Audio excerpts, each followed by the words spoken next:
Hi everyone, स्वागत करती हूँ आप सभी का टीचिंग गोल्स के लर्निंग प्लेटफॉर्म पर। आई होप आप सभी लोग बहुत अच्छे होंगे। तो आपकी एक मोस्ट अवेटेड क्लास जिसके एमसीक्यूज मैंने नहीं कराए थे, जो कि पियाजे की थ्योरी थी, कोलबर्ग की थ्योरी थी और वाइगोत्स्की की थ्योरी थी, जो कि मैंने ऑलरेडी आपके साथ डिस्कस कर ली है एंड आई होप आप सभी ने वो वीडियो देख ली होगी। तो उनके रिगार्डिंग आज 60 एमसीक्यूज की सीरीज में आपके लिए लेकर के आई हूँ, जिसमें 20 क्वेश्चन आपको रेस्पेक्टिव जो थ्योरी है उससे देखने को मिलेंगे। और अगर आप ये क्वेश्चन बना पाते हो, दैट मीन्स आपकी जो कंसेप्ट क्लियरिटी है वो अच्छी हो चुकी है। ठीक है, जिसमें पियाजे, कोलबर्ग और वाइगोत्स्की तीनों को ही यहाँ पर एक साथ कवर किया गया है। तो फटाफट से ये सीरीज हम यहाँ पर कवर करेंगे और विद इन 1 आवर इसको खत्म करने की कोशिश करेंगे। जहां पर समझाने का होगा वहां पर हम समझाएंगे भी, और कंसेप्ट मैं आपको ऑलरेडी बहुत अच्छे से समझा चुकी हूँ। अब आप फटाफट से बस क्वेश्चन बनाना यहाँ पर शुरू करें। What is the definition of cognition? संज्ञान की परिभाषा क्या है? The process of acquiring. देखो, कॉग्निशन मैंने आपके साथ अच्छे से डिस्कस किया था। It is related to your mind, कि आप किस तरीके से काम करते हो, आपकी प्रॉब्लम सॉल्विंग, आपका रीजनिंग, एवरीथिंग जो भी चीजें वो सारा किससे रिलेटेड है? आपके कॉग्निशन मतलब संज्ञान से रिलेटेड है। आप कैसे सोचते हो, आपकी रीजनिंग, आप तर्क किस प्रकार से करते हो, प्रॉब्लम सॉल्यूशन, ठीक है, आपके अनुभव, वो सारे के सारे किनसे रिगार्डिंग है? इनसे है। The process of acquiring and understanding knowledge through our thoughts, experience and senses. आप इंद्रियों के माध्यम से, अपने सेंसेस के माध्यम से, ठीक है, या फिर अपने जो आपने एक्सपीरियंस की है, आपके जो अनुभव है उसके माध्यम से, आपके विचार, तो इस तरीके से जो आपकी नॉलेज आप एक्वायर कर रहे हो, ये प्रोसेस है। या फिर process of biological and physiological changes, developing interest and attitude, या फिर ये वाली चीज।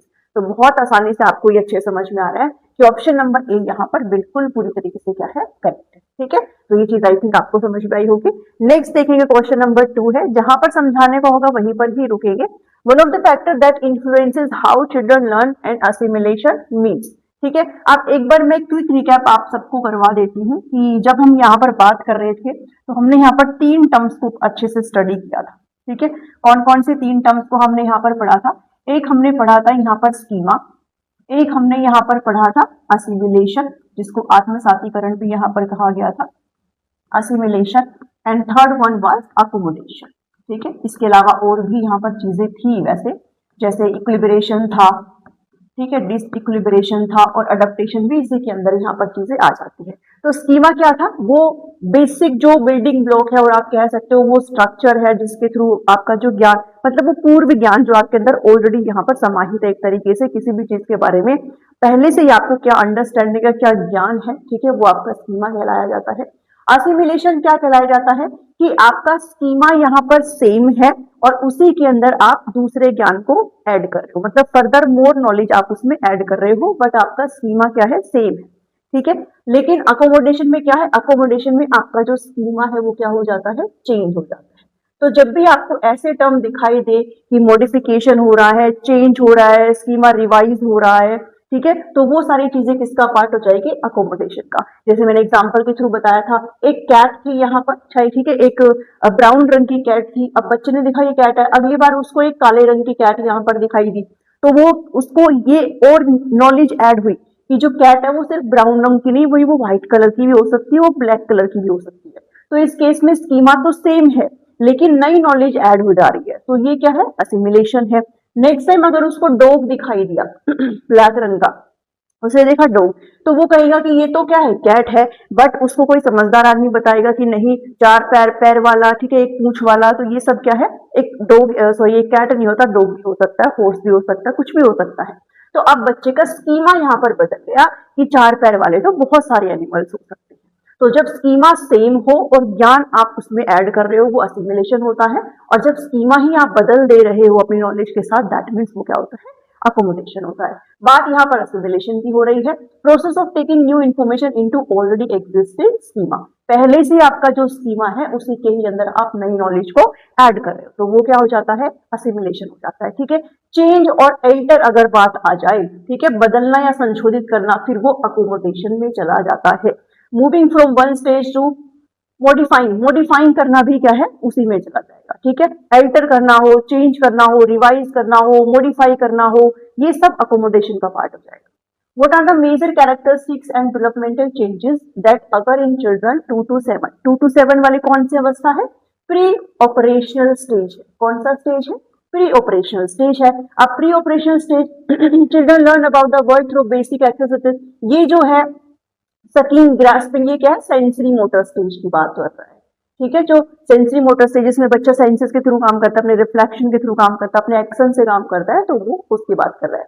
Children begin to think symbolically and use words and pictures to present object. बच्चा इस पर्टिकुलर उसमें स्टेज में सिंबल्स के थ्रू काम करता है, बच्चे के माइंड में इमेजेस बनने लग जाती है हर किसी भी चीज को लेकर के। तो ऑप्शन नंबर बी यहाँ पर करेक्ट हो जाएगा। क्लियर है? चलो नेक्स्ट क्वेश्चन करेंगे, question number 4। What is prominent for children in the age group of 0 से 2 साल। 0 से 2 साल वाली अवस्था कौन सी होती है? सेंसरी मोटर स्टेज होती है। ठीक है, कौन सी अवस्था होती है? Sensory motor stage. तो उसमें क्या करता है बच्चा? Experience environment through their senses. वो अपने सेंसेस के थ्रू क्या करता है? एनवायरमेंट को एक्सपीरियंस करता है। ठीक है, तो ऑप्शन आपने सारे रीड करने हैं और जो भी आपको बेहतर ऑप्शन लगे उसे चूज कर लेना है।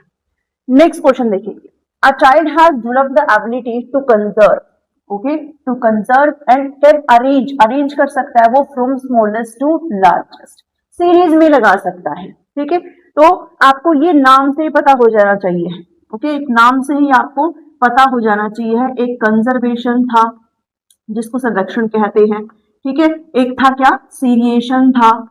ओके, क्लासिफिकेशन, बहुत सारे नाम है ये सब।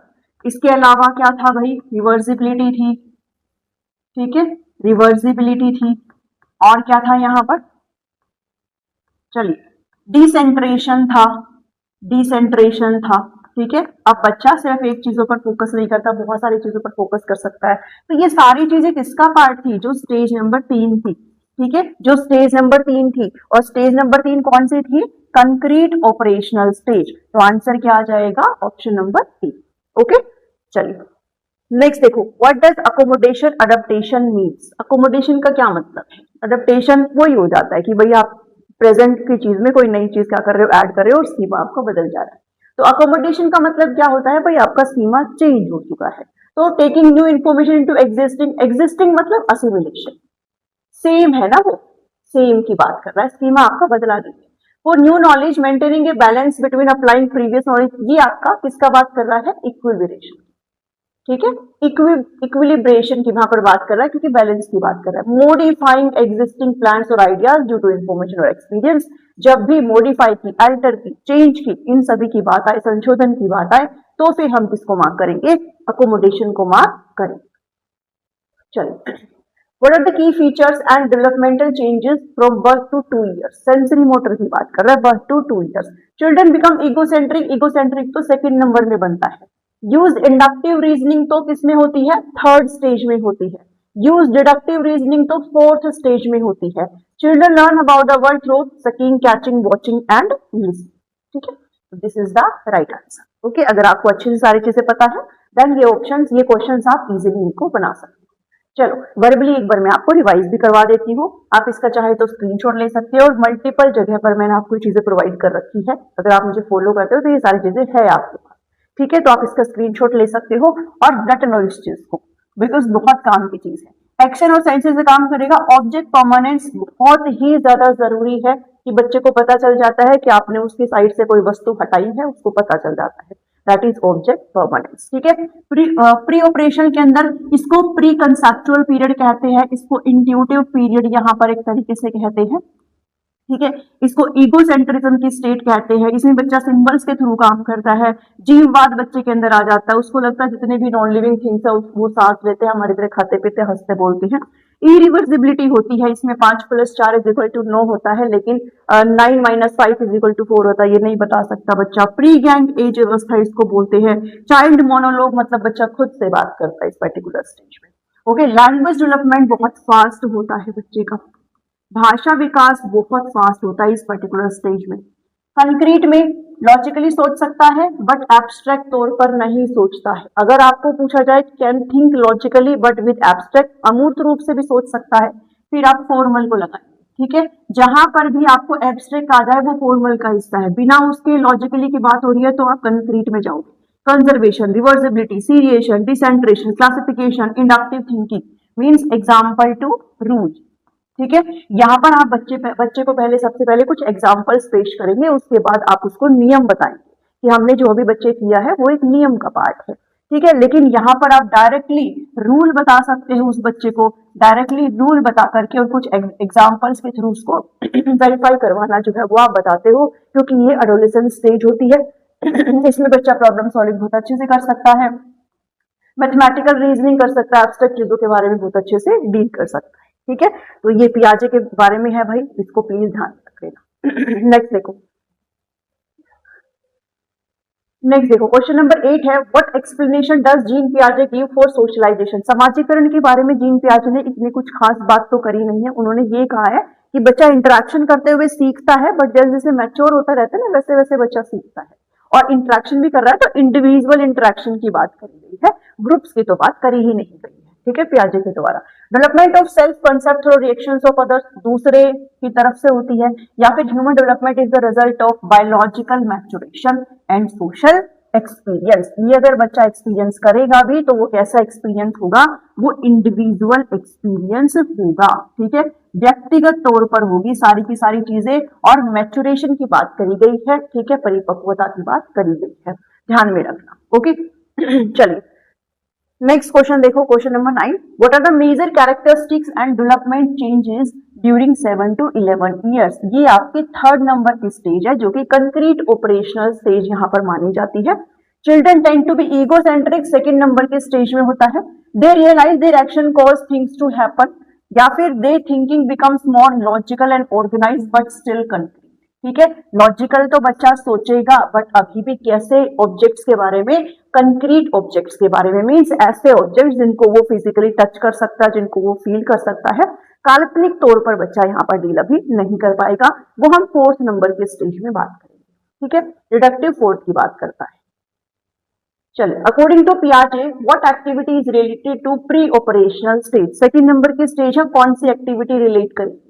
Development of memory and imagination, वो काफी पहले बन जाती है। Being able to use logic to solve problem, ये 4th में। 3rd में children engage in symbolic play and manipulate symbol, 2nd की बात कर रहा है। सिंबल्स के साथ बच्चा यहाँ पर डील करता है। ठीक है, तो यहाँ पर आंसर क्या हो जाएगा, सीधे तौर पर सी आंसर यहाँ पर हो जाएगा। चलिए 11th क्वेश्चन, पियाजे describe 4 stage of cognitive development which is the first stage. पहली अवस्था कौन सी है, तो पहली अवस्था कौन सी है, ये आपकी पहली अवस्था, आंसर तो आपका ये हो जाएगा। ये आपकी 2रे नंबर की अवस्था है, ये आपकी 3रे नंबर की अवस्था है, and this one is your 4th अवस्था। डन। चलिए 12th क्वेश्चन देखेंगे, what does the formal operational stage indicate in पियाजे थ्योरी। पियाजे की थ्योरी में जो 4थे नंबर की स्टेज है वो क्या दर्शाती है, क्या इंडिकेट करती है। Children became more aware of the external events, children learn about the world through senses, senses तो भाई पर्सनल वाली होती है। Children use logic to solve, बात किसकी की गई है, फॉर्मल की, problems and plans for the future. ठीक है, plans for the future, because ये जो अवस्था है वो कौन सी है, एडोलेसेंस स्टेज की है। कहीं ना कहीं बच्चा अपनी आइडेंटिटी साथ में अपने फ्यूचर्स के लिए क्या हो जाता है, एक तरीके से सिक्योर करने की कोशिश करता है और उसके बारे में सोचने लग जाता है। चलिए 13 देखेंगे, what is the key hallmark of thinking about abstract concept. Abstract concept आपके कब यहाँ पर डेवलप हो जाते हैं, एक तरीके से स्टेज की बात करी गई है, तो ये सीधे तौर पर आपका क्या हो जाएगा, फॉर्मल ऑपरेशनल स्टेज यहाँ पर आपका ये करेक्ट आंसर हो जाएगा। किसी भी क्वेश्चन में अगर आपको ये लगता हो कि ये मुझे समझ में नहीं आया है तो आप मुझे बता सकते हैं कमेंट्स में। ठीक है, मैं आपको वहां पर रिप्लाई करूंगी। अकॉर्डिंग टू पियाजे प्रॉब्लम सॉल्विंग एबिलिटी बच्चे के अंदर कब डेवलप हो जाती है, अपनी समस्याओं का समाधान वो बच्चा कब कर सकता है। तो सिंपल सी बात है भाई, समस्याओं का समाधान बच्चा कब कर पाएगा, फॉर्मल ऑपरेशन स्टेज में कर पाएगा, बिकॉज इस टाइम में बच्चे की रीजनिंग जो है वो अच्छे से डेवलप हो चुकी होती है। ठीक है, हर चीज की यहाँ पर उसको नॉलेज हो चुकी होती है, तो यहाँ पर वो बच्चा अपनी प्रॉब्लम्स को भी इजीली टैकल कर सकता है, सॉल्व कर सकता है। 15 देखो, अकॉर्डिंग टू पियाजे mind has different structures that help in adaptation to experiences. Okay, ये क्या होती है, पियाजे के अनुसार मन में संरचनाएं होती है। मन में क्या होते हैं भाई, स्ट्रक्चर्स होते हैं। ठीक है, यहां से आप रिलेट करिएगा स्कीमा को, किसको रिलेट करना है, स्कीमा को रिलेट करिएगा, बिकॉज स्कीमा क्या होता है, वो बेसिक स्ट्रक्चर ही होता है जो आपके आपके ज्ञान जो है जिसमें आप धारण करते हो, basic building block of knowledge ही होती है, क्योंकि उसी के अंदर ही आप नए ज्ञान को क्या करोगे, एड ऑन करते हो, कहीं ना कहीं उसी में आप रिसीव करते हो। तो अगर स्ट्रक्चर की बात आ जाए जो आपको हेल्प करती है ताकि आप अडेप्ट कर सको आपके जो भी अनुभव है, अगर आप अनुभव ले रहे हो दैट मीन्स आप ज्ञान को यहाँ पर रिसीव कर रहे हो, और उसको आप कहाँ करते हो, आपकी स्कीमा में ही तो करते हो। ठीक है, तो ये स्ट्रक्चर की बात क्या हो जाएगी, ये आंसर जाएगा आपका स्कीमा। क्या आंसर जाएगा, ये स्कीमा जाएगा। ठीक है, चलिए इसमें कंफ्यूजन में नहीं रहना। Schema are mental representation of how information is organised. कैसे आप इंफॉर्मेशन को, कैसे आप ज्ञान को क्या करते हो, सूचना को क्या करते हो, व्यवस्थित करते हो। ठीक है, ये रिप्रेजेंटेशन है, ये बताता है, मानसिक तौर पर रिप्रेजेंट करता आप उस चीज को कि आप उसे कैसे इंटरप्रेट करते हो, कैसे आप उसको ऑर्गेनाइज करते हो। Schema refer to a small pocket of information that is used to be organised and store information. ठीक है, वही वो एक तरीके से आप जो नई नॉलेज को, ज्ञान को कहीं ना कहीं स्टोर सेट कर पा रहे हो, वो स्कीमा की वजह से ही होती है सारी चीजें। डन। चलो नेक्स्ट देखो, क्वेश्चन नंबर 6। अकॉर्डिंग टू पियाजे which of the following types of reasoning is correct. कौन सी रीजनिंग सही है। Inductive reasoning is used in concrete, बिल्कुल सही बात है। Deductive reasoning is part of formal operation stage, ये भी सही बात है। तो आंसर जाएगा both A and B. Answer क्या हो जाएगा, बोथ ए एंड बी। मैंने उस स्लाइड में भी आपको बताया था कि इंडक्टिव और डिडक्टिव क्या होता है, example to rule and rule to example. Okay, which of the following represent the correct order of Piaget stage of intellectual development। Correct order आपने बताना है। तो सबसे पहले आती है आपकी सेंसरी मोटर स्टेज। ठीक है, सबसे पहले आपकी आती है सेंसरी मोटर, फिर आती है प्री ऑपरेशनल, देन आती है कंप्लीट, एंड देन कौन सी आती है, फॉर्मल ऑपरेशनल स्टेज। आपका यहाँ पर करेक्ट आंसर हो जाएगा। ओके, चलिए नेक्स्ट क्वेश्चन देखिए। चिल्ड्रन थिंक स्टार्स जो है वो ट्विंकल करते हैं बिकॉज वो बहुत हैप्पी है। बच्चों को ये लगता है कि आसमान में जो तारे चमक रहे होते हैं वो इसलिए चमकते हैं बिकॉज तारे बहुत खुश है। ठीक है, क्या तारे खुश हो सकते हैं। तो ये जो है कंसेप्ट, इसको क्या कहलाया जाता है। तो मैंने कहा था एनिमिज्म। एनिमिज्म का मतलब क्या होता है, जीववाद। किस स्टेज से रिलेटेड है, सेकेंड नंबर की स्टेज है प्री ऑपरेशनल स्टेज। ठीक है, इससे आपकी ये जो चीज है वो रिलेट करती है। इनको लगता है कि जितनी भी नॉन लिविंग थिंग है, इनके टॉयज हो गए, ठीक है, इनके गुड्डे गुड़िया हो गए, वो सभी में क्या है, फीलिंग्स है, वो भी उनके साथ खाना खाएंगे। चंदा मामा एक्चुअल में चंदा मामा है, सूरज चाचू एक्चुअल में सूरज चाचू है। ठीक है, तो 18 का आंसर जाएगा बी। चलिए, a child understanding that object exist even when not seen और हियर्ड इज कॉल्ड। बच्चा समझता है कि वस्तुएं दिखाई न देने पर भी मौजूद रहती है। इसे क्या कहा जाता है। ओके भाई, जैसे जैसे बच्चा 1.5 साल का होता जाता है उसको पता चल जाता है कि आप उसके सामने से कोई वस्तु हटा रहे हो, और जब उसको ये पता चल जाता है मतलब क्या आ गया है, ऑब्जेक्ट परमानेंस आ गया कि आपने ऑब्जेक्ट पहले हटाया था, है वो, बट आपने इधर उधर कहीं कहीं कर दिया है। ठीक है, तो ये क्या कहलाया जाता है, ऑब्जेक्ट परमानेंस। और ये किस पर्टिकुलर स्टेज से रिलेट करता है, फर्स्ट स्टेज से रिलेट करता है। और इसके एंडिंग में जैसे जैसे बच्चा 2 साल का होता जाता है ना, वैसे वैसे ऑब्जेक्ट परमानेंस बच्चे में आने लग जाती है। ओके जी, चलिए। पियाजे believe that a child thinking begins with the process of perception and dash. कि पियाजे ये मानते हैं कि बच्चों की जो सोच है वो धारणा और डैश की प्रक्रिया से शुरू होती है। भाई थिंकिंग, अगर आप किसी भी चीज के बारे में बना रहे हो तो मतलब आप कोई भी चीज के बारे में सोचते कब हो, जब वो चीज आप देखते हो या फिर उसके बारे में कोई भी चीज ग्रहण कर रहे हो, आप परसीव कर रहे हो। ठीक है, परसेप्शन मतलब क्या, आप उसके बारे में धारणा बना रहे हो कोई चीज, तभी तो सोचोगे उसके बारे में। और धारणा बनाने के साथ साथ आप कैसे उसको रिप्रेजेंट कर रहे हो। ठीक है, आप कैसे उसको रिप्रेजेंट कर रहे हो, उसको आप किस तरीके से प्रतिनिधित्व कर रहे हैं, वो मैटर करता है। तो आपकी जो थिंकिंग है वो किस प्रोसेस से, परसेप्शन। और स्कीमा नहीं लगाएंगे, बहुत सारे स्टूडेंट यहाँ पर स्कीमा लगाते हैं। Schema is not the right answer. आप परसेप्शन और रिप्रेजेंटेशन यहाँ पर मार्क करेंगे। कोई भी ज्ञान अगर आप रिसीव कर रहे हो तो आपकी उसके बारे में क्या धारणा है, और साथ में जब आप इसको अप्लाई करते हो तो आप उसको कैसे रिप्रेजेंट करोगे, ये डिपेंड करता है। ओके, तो रिप्रेजेंटेशन यहाँ पर आंसर आ जाएगा। चलो, अब यहाँ पर पियाजे के 20 क्वेश्चन हमारे खत्म हो जाते हैं। अब मूव करते हैं कोहलबर्ग के 20 क्वेश्चंस पे। क्वेश्चन नंबर 1 देखेंगे।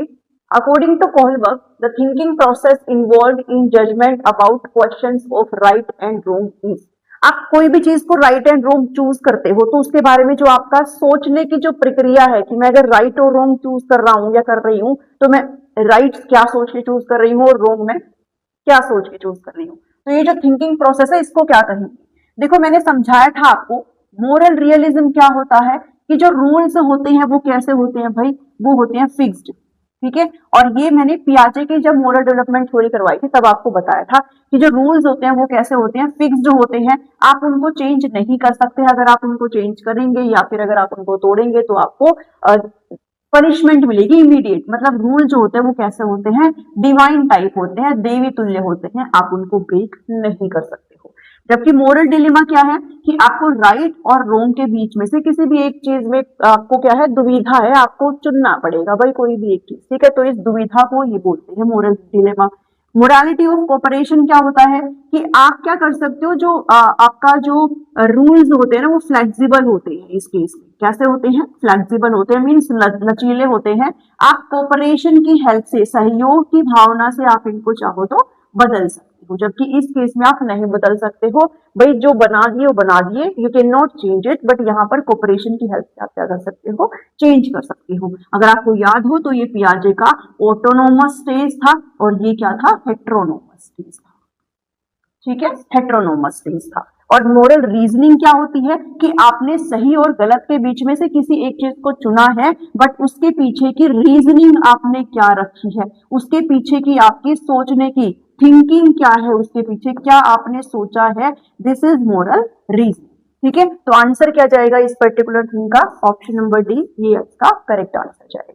समझ में आई सारी चीजें, ठीक है। चारों की चारों चीजें जब मैंने दोनों मोरल डेवलपमेंट थ्योरी करवाई थी तो आपको अच्छे से बताया। According to Kohlberg, which level indicates the absence of morality, किसमें जो नैतिकता है उसका मतलब वो एब्सेंस में है, जो नहीं है, ठीक है। तो ध्यान देना, कोहलबर्ग ने 3 लेवल यहाँ पर दिए थे, एक लेवल 1 दिया था, एक लेवल 2 दिया था और एक लेवल 3 दिया था, ठीक है। इसमें जो कि 2 स्टेज थे आपके, पनिशमेंट वाला स्टेज था, ओबीडियंस करो या फिर पनिशमेंट मिलेगा, या फिर दूसरा था वो रिवार्ड वाला, ठीक है, सेल्फिश वाला कि इसमें मेरे लिए क्या फायदा है। तो इसमें जो मोरालिटी है वो कैसी है, कोई भी मोरालिटी नहीं है, ठीक है, आउटसाइड से, एक्सटर्नल होती है एक तरीके से। कैसी होती है, एक्सटर्नल होती है, बच्चा खुद से इन चीजों के बारे में नहीं सोच सकता है। जबकि इसमें जो मोरालिटी है वो सोसाइटी की तरफ से क्या है, इम्पोज करी गई है, सोसाइटी के एक्सपेक्टेशंस होते हैं, भाई आप उस पर कितना खड़े उतरते हो, कितना आप उसको मानते हो नहीं मानते हो। जबकि इसमें जो मोरालिटी है वो कैसी हो चुकी है, इंटरनल हो चुकी है, मीन्स आंतरिक हो चुकी है मोरालिटी। अब आपको पता है बहुत अच्छे से क्या आपके लिए सही है और क्या आपके लिए गलत है, ठीक है। तो जब यहाँ पर एब्सेंस ऑफ मोरालिटी की बात करी जाए तो आपका बी रहेगा, दैट इज लेवल 1, मीन्स स्तर 1। ओके, चलो नेक्स्ट क्वेश्चन देखो। According to Lawrence Kohlberg theory of moral development, इसको ध्यान से समझना, at which stage of moral development individuals define right actions by self chosen ethical principles, ठीक है भाई, उसके खुद के प्रिंसिपल है, उसने सेल्फ चूज किया वो चीज। ओके, ऑफ कंसाइज, विवेक, विवेक क्या होता है, जब आपको पता है, आप पूरी तरीके से अवेयर हो किसी भी चीज के बारे में, वो विवेक होता है। That are valid for all humanity, सारी मानव जाति के हक के लिए है, वो उनके लिए वैलिड है। फिर फर्क नहीं पड़ता कि लो क्या कहता है, सोशल एग्रीमेंट्स क्या बोलते हैं, अगर वो चीज अगर मानवता की भलाई के लिए है तो फिर वो ऐसे जो लोग हैं वो उनके साथ जाएंगे। और ये कौन सा वाला स्टेज था, ये आपका लास्ट वाला स्टेज। कौन से वाला स्टेज था, लास्ट वाला, यूनिवर्सल एथिकल प्रिंसिपल, ठीक है। इन्होंने अगर ये सोच लिया कि ये चीज मानवता की भलाई के लिए है तो वो चीज करनी है, फिर उनको कॉपरेशन से कोई मतलब नहीं है, ठीक है। वो खुद भी अपना इतना जज्बा रखते, इतना दम रखते हैं कि किसी भी चीज को कर सकते। ओके, तो सार्वभौमिक नैतिकता सिद्धांत इसका यहाँ पर करेक्ट आंसर हो जाएगा। समझ में आया? सिद्धांत के अनुसार नैतिकता विकास क्रम के किस स्तर पर व्यक्ति कानून और सामाजिक स्वीकृति की परवाह किए बिना किसी कार्य को आत्म अनुभूति द्वारा स्वयं निर्धारित सिद्धांतों के आधार पर उचित ठहराता है, ठीक है। उसको नहीं फर्क पड़ता कि क्या नियम कानून क्या कुछ है, जो सही है वो सही है। ओके, चलिए, जैसे मैंने भगत सिंह का और उनका एग्जाम्पल दिया था यहाँ पर, विच of the following is a stage of moral development proposed by Lawrence Kohlberg. भाई ये तो एरिक्सन की थ्योरी से है, ठीक है, करवा चुकी हूं मैं। ये फ्रॉइड ने दिया था, करवा देंगे अगला टॉपिक। सोशल कॉन्ट्रैक्ट ओरिएंटेशन जो है वो इनका है, और ये कितने नंबर की स्टेज है आपको ये भी पता होना चाहिए है कि ये स्टेज कौन से नंबर की है, क्योंकि आपसे कई बार मैचिंग में भी पूछ लेते हैं। आपसे मैचिंग दे देंगे और ये बता देंगे बताइए इसमें कौन सा गलत है, ठीक है। तो आपको स्टेज प्रॉपर नाम के साथ पता होनी चाहिए कि ये इस लेवल के अंदर आती है और ये इसका नाम है, ये भी आपको पता होनी चाहिए। ओके, चलो देखो एक बार, ये देख लो फटाफट से। स्टेज 1-2 लेवल 1 में आती है, स्टेज 3-4 लेवल 2 में, स्टेज 5-6 लेवल 3 में आती है। नाम बहुत ज्यादा है इनके, स्पेशली सेकंड वाले के काफी नाम है, ठीक है। नोट्स के अंदर सब कुछ प्रोवाइडेड है, जब मैंने करवाया था सब बताया था आपको। तो ये सारी चीजें आपको बिल्कुल रटी हुई होनी चाहिए। ओबीडियंस एंड पनिशमेंट स्टेज 1 है, दंड मिलेगा अगर आप काम नहीं करोगे। जो सेल्फ इंटरेस्ट, मेरे लिए क्या फायदा इसमें, ठीक है, मेरा इसमें क्या फायदा है अगर मैं ये चीज करूँ तो। इसको टिट फॉर टैट की स्टेज भी कहते हैं, ठीक है। टिट फॉर टैट, जैसे को तैसा, ठीक है। इंस्ट्रूमेंटल रिवार्ड कुछ करके भी बोलते हैं इसको, यहाँ पे होगा। इंस्ट्रूमेंटल रिलेटिविस्ट ओरिएंटेशन भी इसको बोलते हैं, ठीक है। रिवार्ड भी इसको यहाँ पर आप सेल्फिश वाली स्टेज भी इसको कहते हैं, भाई मेरा क्या फायदा है इसमें, इस पर्टिकुलर चीज में। ये जो है वो है गुड मतलब कानून को मानना है खुद को अच्छा दिखाने के लिए कि हाँ मैं एक अच्छा इंसान हूँ, I am a good girl good boy, ठीक है। इस तरीके से आप जो है चीजों को मानते हो। ये पर्टिकुलर स्टेज वाले जो है प्रॉपर फॉलो करते हैं कि अगर किसी ने कह दिया ये काम नहीं करना है, ये कायदे कानून में नहीं आता, मतलब नहीं करना, एट एनी कॉस्ट नहीं करना, ठीक है। चाहे कुछ भी हो जाए, रेड लाइट क्रॉस नहीं होगी मतलब नहीं होगी, ठीक है। ये पर्टिकुलर स्टेज है वो। पांचवा ये कहता है कि भाई आपको लगता है कि कोई कानून, कोई नियम, कोई ऐसा लॉ है जो कि किसी की भलाई के लिए सही नहीं है, कई बार उसको तोड़ना पड़ जाए तो आप उसको तोड़ सकते हो, बट किसकी हेल्प से, आपको यहाँ पर एग्रीमेंट मतलब कोऑपरेशन करके, ओके, लोगों की सहमति लेनी होगी कि भाई चलो हम इस चीज के लिए आवाज उठाते हैं करके। अकेले नहीं कर सकते, ये लोग अकेले करने का दम रखते हैं, ठीक है। इन्होंने एक ने सोच लिया कि हाँ ये मानवता की भलाई के लिए नहीं है, देन नहीं है वो चीज फिर सही, ठीक है। तो ये लास्ट वाले स्टेज 6 वाले, यहाँ पर हिंदी वाले देख सकते हो, ठीक है। चलो, according to Lawrence Kohlberg theory, performing an act because others approve it. आप कोई भी काम तब करते हो बिकॉज दूसरों ने उसे अप्रूव करा है। तो ये जो है, ये जो स्टेज है, कौन सी स्टेज है कि दूसरों ने उसे अप्रूव करा है, तब आप उस काम को करोगे, ठीक है। मतलब क्या, सोसाइटी की तरफ से है वो सारी चीजें, तो वो कौन सा हो जाएगा आपका, कन्वेंशनल हो जाएगा। कौन सा हो जाएगा, कन्वेंशनल हो जाएगा कि भाई आपको मानना ही मानना है चाहे कुछ भी हो जाए, ठीक है। चलिए तब आप वो चीज करते हो। Which level in Kohlberg theory is characterized by morality being externally controlled? बाहरी तौर से कंट्रोल है, ठीक है, एक्सटर्नली। तो वो कौन सी है भैया, आपकी प्री ऑपरेशन। कौन सी है, प्री ऑपरेशन। मैंने अभी जो पहले तीसरी स्लाइड थी उसमें बताया था, प्री ऑपरेशन नहीं है, सॉरी, प्री कन्वेंशनल, ठीक है। और काफी मैसेज आते हैं कि मैं इंग्लिश में पढ़ती हूँ हिंदी में नहीं पढ़ती। भाई मैं बोलती हिंदी में हूँ, बस मुझे समझ में इंग्लिश का आता है थोड़ा, भाई मैं बोलती हूँ हिंदी में, ठीक है। According to Kohlberg moral development theory, at which level are decision interpersonal concordance oriented. चलो, कौन से स्तर में कोहलबर्ग की नैतिक विचार सिद्धांत के अनुसार किस स्तर पर निर्णय पारस्परिक सहमति पर आधारित होते हैं। मैंने कहा ना कि आप चेंज कर सकते हो, बट आपको एग्रीमेंट के साथ लोगों की सहमति बनानी हो। तो वो कौन से नंबर का होता है, वो 5वें नंबर का होता है, बट यहाँ पर हमें लेवल पूछा है, तो लेवल है वो पोस्ट कन्वेंशन। कौन सा लेवल है, पोस्ट कन्वेंशन। तो आंसर जाएगा ऑप्शन नंबर सी, ठीक है। चलिए 8th question, the principle of tit for tat. Principle of tit for tat. अब टिट फॉर टैट का मैंने आपसे डिस्कस किया था ना, भाई जैसे कुछ ऐसा, तुमने मेरी पेंसिल तोड़ी, मैं भी तुम्हारी पेंसिल तोड़ूंगा, ठीक है। तुमने मुझे थप्पड़ मारा, मैं भी तुम्हें थप्पड़ मारूंगा, तो मेरे लिए इसमें क्या फायदा। तो ये कौन सा है, सेकंड नंबर का है, सेकंड नंबर, रिवार्ड वाला, सेल्फिश वाला, ठीक है। पर्सनल रिवार्ड ओरिएंटेशन, व्यक्तिगत देखना है भाई इसमें मेरा क्या फायदा है, तो ये सेकंड नंबर की स्टेज है। कोहलबर्ग हैज गिवन, कोहलबर्ग ने क्या दिया है भाई, कोहलबर्ग ने मोरल डेवलपमेंट की थ्योरी दी, ठीक है। बहुत इजी है ये तो, मोरल डेवलपमेंट की थ्योरी दी। 10th देखो, अ चाइल्ड डिमांड्स इंसेंटिव, भाई इंसेंटिव मांग रहा है वो, अगर मैं कोई भी काम कर रहा हूँ घर का, तो इसमें मेरे को भी कुछ ना कुछ चाहिए इंसेंटिव में, कुछ भी हो सकता है वो, ठीक है, कुछ भी हो सकता है वो, मेरे को पैसे चाहिए, मेरे को ये चाहिए, मेरे को फिर साइकिल ला के दो, मेरे को ये ला के दो, तो वो अपना पर्सनल देख रहा है कि क्या चीज मुझे सही मिलेगी। तो सिंपल सी बात है, वो कौन सा है, वो आपका स्टेज 2 है, ठीक है, रिवार्ड वाला है, ठीक है, टिट फॉर टैट वाला है कि मैं ये काम करूंगा तो मेरे को क्या मिलेगा, तो स्टेज 2 है। नेक्स्ट देखो, as per Kohlberg theory moral reasoning depend किस पे करती है, ठीक है। जो नैतिक तर्क है वो किस पर डिपेंड करता है, कॉन्टेक्स्ट पर, एक्सटर्नल स्टिमुलाई, ट्रेनिंग प्रशिक्षण पर, या फिर स्टेज ऑफ डेवलपमेंट। तो ये किस पर डिपेंड करता है जी, स्टेज ऑफ डेवलपमेंट पर है, ठीक है, विकास के चरणों पर डिपेंड करता है। बहुत ही सिंपल सी बात है, बिकॉज कोहलबर्ग ने स्टार्टिंग में कह दिया था कि ये जो है आपकी किस पर डिपेंड करते हैं, डेवलपमेंट पर, आपके कॉग्निटिव डेवलपमेंट पर आपकी जो मोरालिटी है वो डिपेंड करती है। The theory of moral judgement was presented by, तो कोहलबर्ग का नाम लेंगे और फटाफट से आगे चल देंगे। ठीक है। बाकी मोरल डेवलपमेंट की थ्योरी पियाजे ने पहले दी थी। अगर आपके पास ऑप्शन में दोनों हो then you have to take both. अगर आपके पास ऑप्शन में कोई भी एक हो तो आपको उसे चूज करना है, ठीक है, ध्यान देना इस चीज को। तो बाकी पहले जो मोरल डेवलपमेंट की थ्योरी है वो पियाजे के द्वारा दी गई थी और उन्हीं को ही काम को आगे बढ़ाते हुए कोलबर्ग ने अपने 6 स्टेज और 3 level. Which of the following stage of Kohlberg moral judgement share many features. Okay, अब देखो जो कोलबर्ग के 6 स्टेज है, ठीक है, उसमें से ना कुछ स्टेज पियाजे के स्टेज से मैच करते हैं।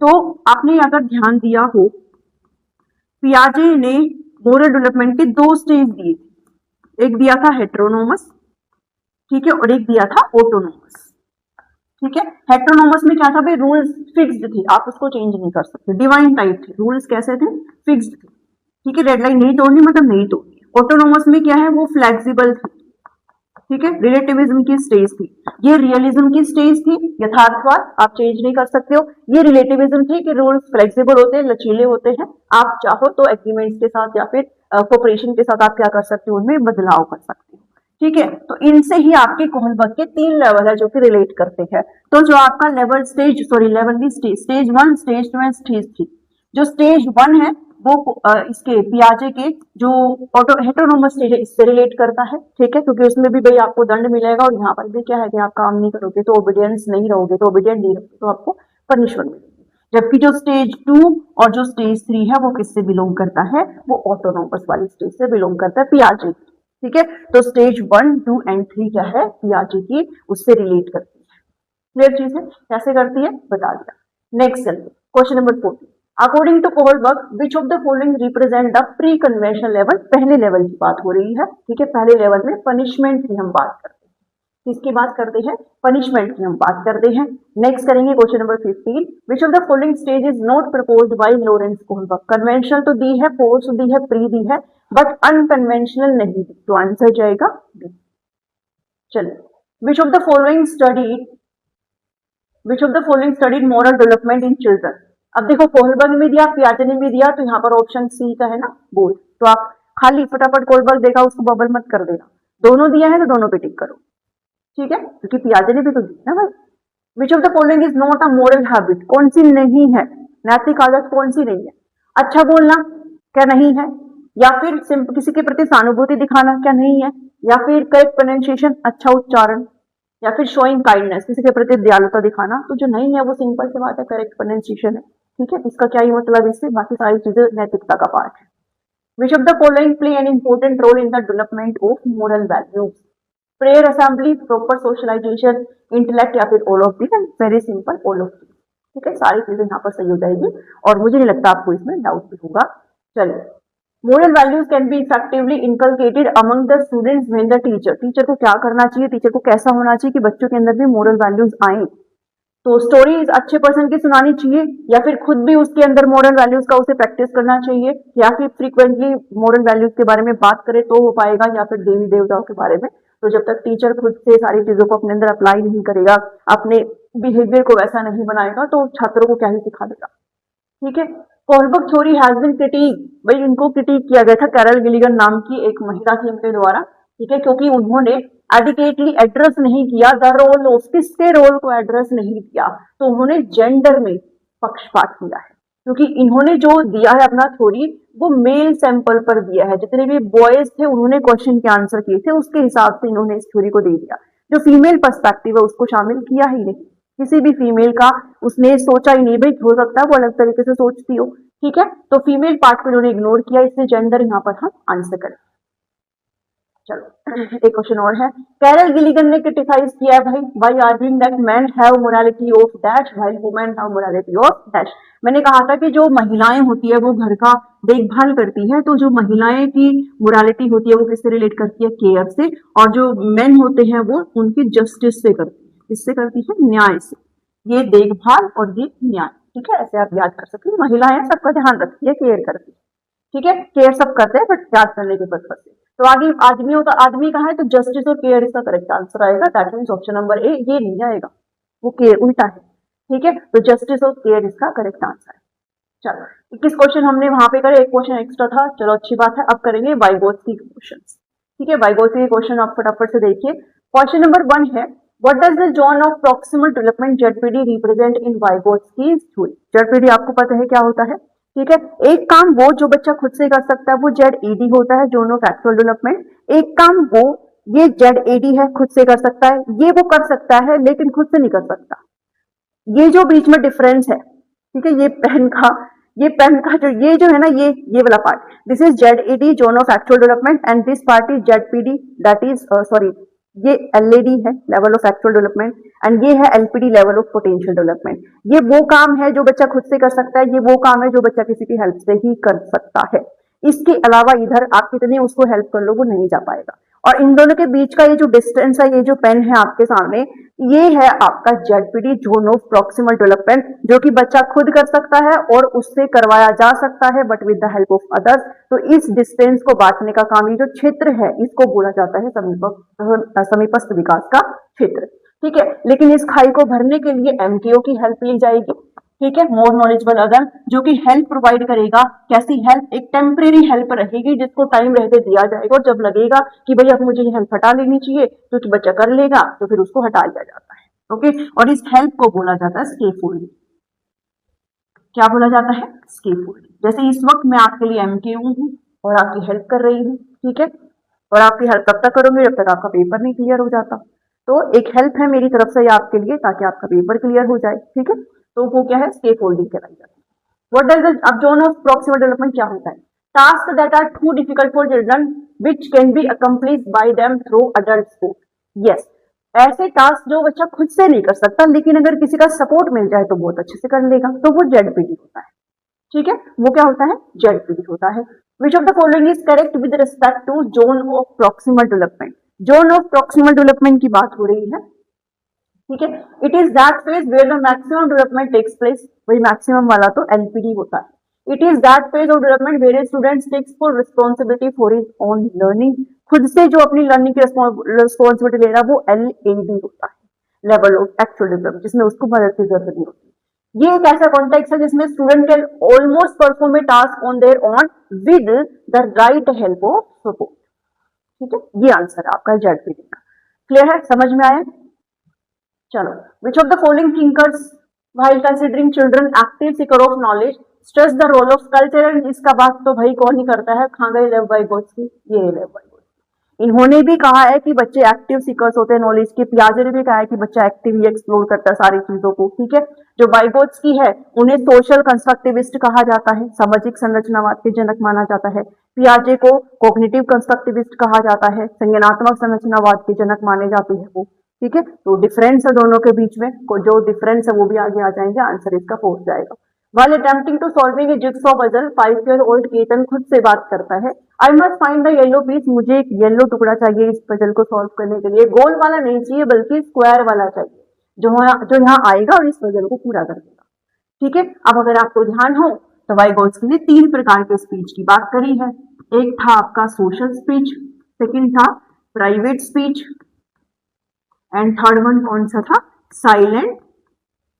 Silent inner speech, silent inner speech, ठीक है। इसमें बच्चा सोशली क्या है, दूसरों से बात करता है, से शुरू हो जाता है। प्राइवेट क्या है, अब बच्चा खुद से बात कर रहा है, खुद को ही निर्देश दे रहा है, खुद को ही डायरेक्शन कर रहा है, ठीक है। अब साइलेंट में क्या है कि वो खुद को डायरेक्शन तो दे रहा है बट अब वो बोल कर नहीं, वो आवाज जो है वो दब गई है और अपने मन में बातें करता है, तो वो क्या है? साइलेंट इनर स्पीच, ठीक है। और इनकी ये जो प्राइवेट स्पीच है इसी को ही पियाजे ने ईगोसेंट्रिक स्पीच कहा है। क्या कहा है? ईगोसेंट्रिक स्पीच का है, अहम केंद्रित वाद कहा है, ठीक है। ये कंसेप्ट मैंने आपको अच्छे से बता रखा है। तो ये क्या है भाई? ये प्राइवेट स्पीच है। क्या है भाई? ये प्राइवेट स्पीच, ठीक है। चलो, ओके, स्पीच है ये, अभी जस्ट मैंने भी बताया वही है, ओके। मौन आंतरिक वाणी में परिवर्तित हो जाता है, ये स्वयं को निर्देश करने के लिए होती है, ये बाहरी संचार है जिसका उपयोग दूसरों से बात करने के लिए हम करते हैं। चलिए, according to Vygotsky, when adult adjust the support to extend the child's current level of performance, it is called. भाई वाइगोत्स्की के अनुसार जब बच्चे को हम एक्स्ट्रा सपोर्ट प्रोवाइड करते हैं ताकि वो अपनी चीजों को अचीव कर ले, इसको क्या कहा जाता है? इसको क्या कहा जाता है? इसको स्कैफोल्डिंग कहा जाता है। ZPD मत कर देना, ठीक है। वो नहीं पूछा गया है आपसे कि उस पूरे डिस्टेंस को क्या बोला जाता है, उस एरिया को क्या, नहीं, ये पूछा गया कि मैंने हेल्प दी है उसको और उस हेल्प का नाम स्केप होल्डिंग है। अब ये पूछा जाए कि ये किसके द्वारा दी गई है, फिर MKO आएगा, ठीक है, फिर आएगा MKO। चलो एक बार यहाँ पे समझाएं, ये जो है what I can learn on my own, इसे बोलते हैं LA, level of actual development, ठीक है, जो बच्चा खुद से कर सकता है, किसी के हेल्प की जरूरत नहीं होती। अब ये जो है आपको ये दिखाई दे रहा है, ये जो दिखाई दे रहा है आपको, इसके अंदर की ये सारी चीजें ये बच्चा कर सकता है बट अकेले नहीं, इसके लिए उसको किसी की हेल्प चाहिए, ठीक है, और यहां तक वो जा सकता है, इसको बोला जाता है LPD, level of potential development, कि ये पोटेंशियल वो अचीव कर सकता है बट किसकी हेल्प से, MKO की हेल्प से। और MKO क्या प्रोवाइड करेगा, हेल्प, और इस हेल्प को बोला जाएगा स्केप होल्डिंग, ठीक है, स्केप होल्डिंग। और ये जो डिस्टेंस है, इस डिस्टेंस को बोला जाएगा ZP, zone of proximal development. और आप चाहे उसको लाख समझा लो, लेकिन इस LPD के आगे वो बच्चा जा ही नहीं सकता, उसके दिमाग में वो चीजें घुसेगी ही नहीं, ठीक है। तो ये आपसे नहीं पूछा जाता, बस आपको LPD क्या हो, तो LAD, ZPD, स्केप होल्डिंग, ये सब पता होना चाहिए। The teacher observed that Vikrant could not find the answer to a question on his own. However, he is able to do so under peer or adult guidance. एक teacher देखता है कि बच्चा खुद से नहीं कर पा रहा है, लेकिन अगर उसको कोई गाइडेंस मिले तो कर पा रहा है, तो इस गाइडेंस को क्या कहेंगे, अब खुद बताओ, इस गाइडेंस को क्या कहेंगे, स्केप होल्डिंग कहेंगे। क्या कहेंगे इस गाइडेंस को, स्केप होल्डिंग कहेंगे, ठीक है। कौन दे रहा है, MKO दे रहा है। MKO कौन है, टीचर है, ठीक है, या फिर पीयर है। A significant point of distinction between Piaget and Vygotsky। अब जब हम बात डिफरेंस ही कर रहे हैं तो इनके बीच में एक मेजर डिफरेंस है यहाँ पर, ठीक है, मेजर वैसे तो ये आंसर इसका ये आएगा, how they view language and thought, क्योंकि जो पियाजे हैं और ये है वाइगोत्स्की, ठीक है। पियाजे क्योंकि लैंग्वेज के बारे में बात नहीं करते, ये कहते हैं पहले विचार आते हैं, पहले थॉट आते हैं, फिर लैंग्वेज डेवलप होती है। वाइगोत्स्की कहते हैं ना, पहले भाषा आती है, बाद में आपके जो विचार है, थॉट है, वो डेवलप होते हैं। एक डिफरेंस और है, पियाजे कहते हैं पहले विकास होता है, पहले डेवलपमेंट होता है, बाद में लर्निंग होती है, जबकि वाइगोत्स्की कहते हैं नहीं, पहले लर्निंग होती है, बाद में क्या होता है, डेवलपमेंट होता है, ठीक है। ये डिफरेंस है दोनों के बीच में। और बाकी वो तो है ही कि ये मैचुरेशन की बात करते हैं, वो सोशल लैंग्वेज की, कल्चर की बात करते हैं, वो तो है ही, बट ये डिफरेंस भी, ठीक है। तो ये बार बार आपको बताती हूँ, और यही है इसमें कि लैंग्वेज एंड थॉट के बारे में उनके व्यू क्या है, अलग अलग है। तो इस पर्टिकुलर आंसर क्या आ जाएगा, ऑप्शन नंबर कौन सा है, C, या चलिए।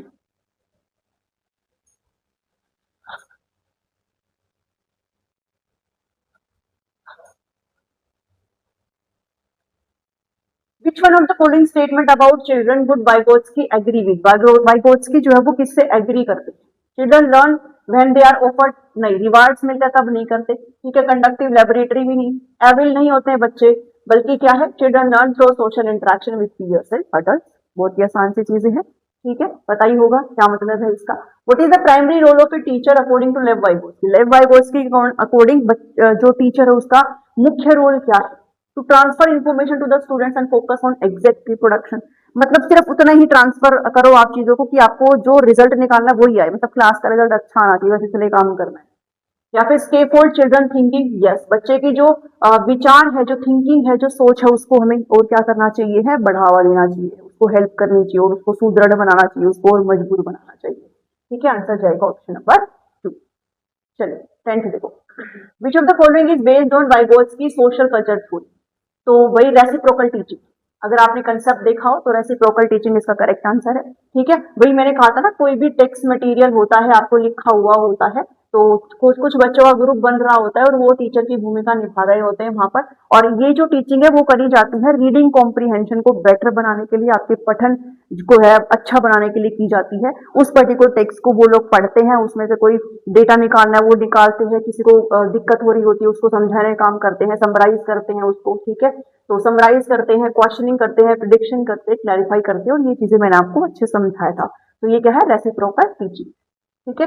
तो ध्यान में रखना, बस रीडिंग कॉन्टेक्स्ट, रीडिंग टेक्स्ट को अच्छे से करने के लिए, आपकी रीडिंग जो एबिलिटी है उसको बढ़ाने के लिए करते हैं। Physical tools such as dash and dash influence our cognitive development. Lev Vygotsky ने कुछ टूल्स दिए, ठीक है, कुछ ऐसे उपकरण बताए जिससे संज्ञानात्मक विकास जो बढ़ता है, तो इसमें स्कीमा मत घुसाना क्योंकि वो पियाजे का पार्ट है, इसका आंसर मैथ्स और कैलकुलेटर आएगा। और इससे पहले कि आपके दिमाग में बहुत सारी चीजें आए तो मैं आपको कुछ टूल्स यहाँ पर बता देती हूँ। मैथ्स, लैंग्वेज, कंप्यूटर, स्टडीशन, कैलकुलेटर, बुक्स एंड मीडिया, ये कुछ ऐसे टूल्स है, ऐसे कल्चरल टूल्स है जिनसे क्या होता है, कॉग्निटिव डेवलपमेंट आपका एनहांस होता है। ठीक है, चलो। Lev Vygotsky refer to the difference between what a child can do on his own and what can accomplish with some assistance.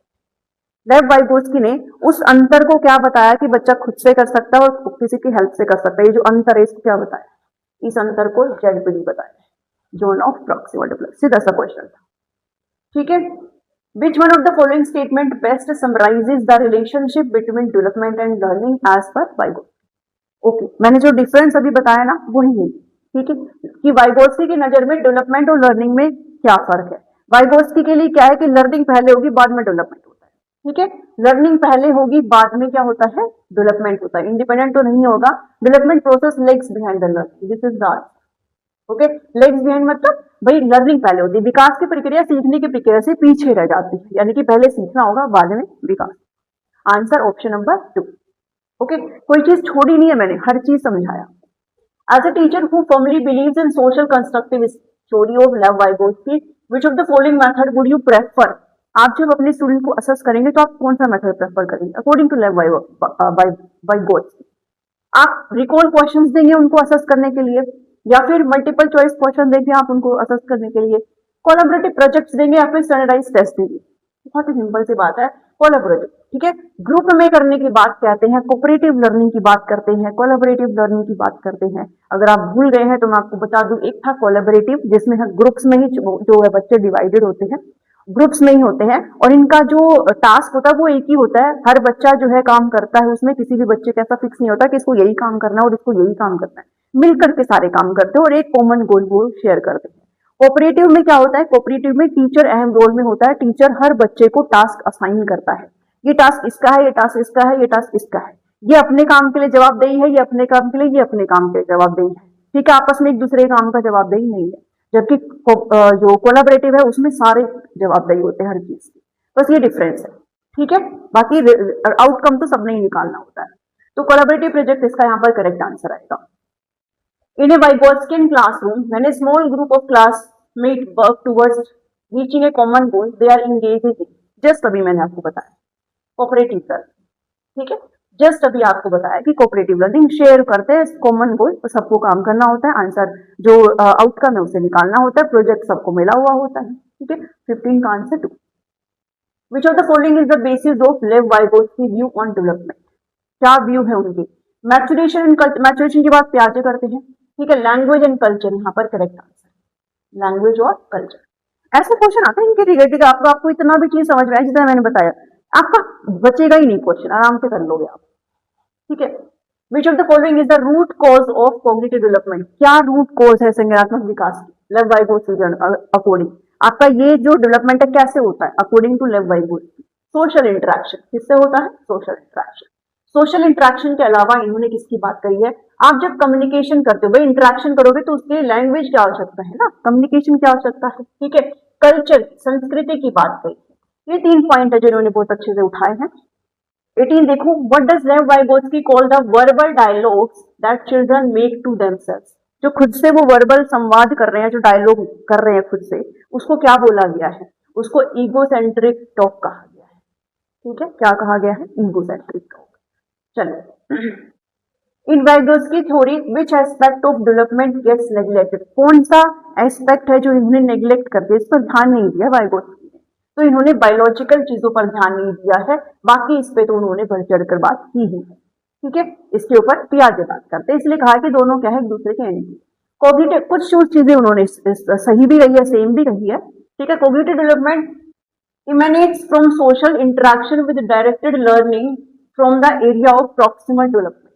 चलिए, who said this? किसने कहा है ये? और जब ऐसे said की बात आ जाए कि proximal development है, तो वाइगोत्स्की जी यहाँ बैठे हुए हैं, उनको आपने मार्क कर देना है और आगे बढ़ जाना है। ठीक है, चलिए, ये सेशन यहीं पे एंड होता है।